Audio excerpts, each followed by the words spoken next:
This isn't rocket science. Dealing with thinning an elk herd in the Badlands in the national park is simply a matter of deciding we're going to use qualified North Dakota hunters to be able to go in, do a limited hunt, thin the herd, take the meat out. That's all that needs to be done. It'll save the federal government money, and finally people will say maybe we've done something with some common sense. That's all I've asked him to look into, and I hope he will, and I hope he'll decide it's the right course. Well, I talked to Mr. Salazar about the one-stop shop we want to create on the Fort Berthold Reservation for oil development. The fact is we've had a lot more oil development north of the reservation, west of the reservation, and south of the reservation.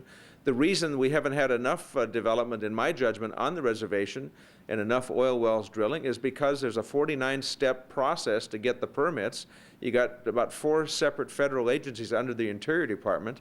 And it just makes no sense to me to be doing that. I've asked for, under the current secretary, a one-stop shop where they get minerals management and BLM and BIA and all these agencies in one place, reduce the number of steps, and streamline the process. He indicated to me that he wants to do that, and if it's not done before he takes office in 2 weeks, my expectation is that he will move quickly to work with us to get a one-stop shop on the Fort Berthold Reservation so that we see more oil development on that reservation.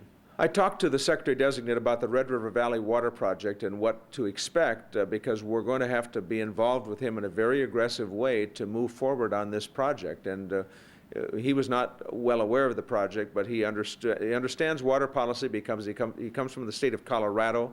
He deals a lot with water policy. So we talked through the need in eastern North Dakota for an assured supply of water. We talked through the obligation that we have. I mean, from contracts, we have obligations for part of that water to be able to use water for beneficial use to make sure the red doesn't run dry and that we don't have some of our largest cities short of water. So we talked through the project's issues, and I look forward to working with him on trying to get a Red River Valley Water Project completed in our future.